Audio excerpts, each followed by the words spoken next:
Saat berhubungan seksual dengan pasangan, pria akan mencapai orgasme dan menghasilkan ejakulasi. Ejakulasi yang dihasilkan ini akan mendorong cairan semen atau air mani yang mengandung sperma masuk ke dalam vagina menuju leher rahim. Perlu diketahui bahwa diperlukan minimal 12 juta sperma per ml saat ejakulasi agar proses kehamilan bisa terjadi.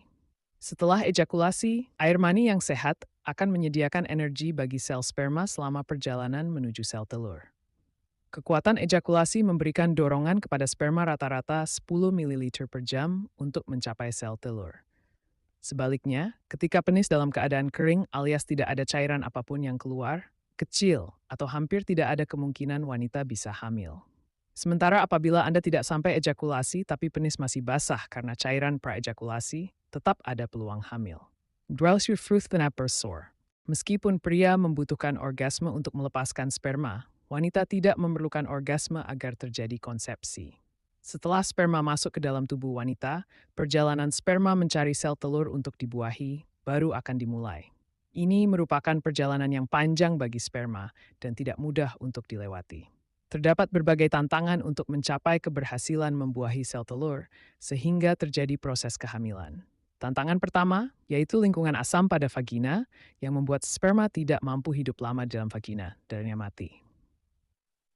Tantangan kedua yaitu lendir cervix. Hanya sperma dengan kemampuan berenang paling kuat yang dapat menembus lendir cervix ini. Setelah berhasil melewati lendir cervix, sperma kemudian harus berenang sekitar 18 cm dari cervix menuju rahim. Kemudian sperma menuju tuba falopi untuk mencapai sel telur. Pada tahap ini, sperma bisa terjebak ke tuba falopi yang salah atau bahkan bisa mati di tengah pencariannya. Rata-rata sperma mampu berjalan sepanjang 2,5 cm setiap 15 menit. Sperma yang mampu berenang sangat cepat mungkin mampu bertemu dengan sel telur dalam waktu 45 menit. Namun, jika pergerakannya lambat, sperma butuh waktu hingga 12 jam untuk mencapai sel telur. Perjalanan sperma belum selesai walaupun sudah bertemu dengan sel telur. Satu telur mungkin bisa didekati oleh ratusan sperma. Akan tetapi, hanya sperma terkuat yang dapat menembus dinding luar sel telur. Ketika ada satu sperma yang berhasil masuk ke dalam inti sel telur akan membentuk pertahanan diri sehingga mencegah sperma lainnya masuk. Inilah proses pembuahan atau konsepsi. Jika sperma tidak mampu bertemu dengan sel telur, sperma mampu bertahan dalam tubuh wanita sampai 7 hari.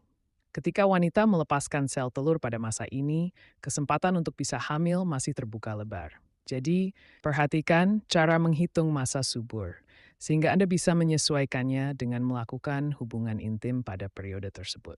Apabila sperma sudah berhasil bertemu dengan sel telur, pada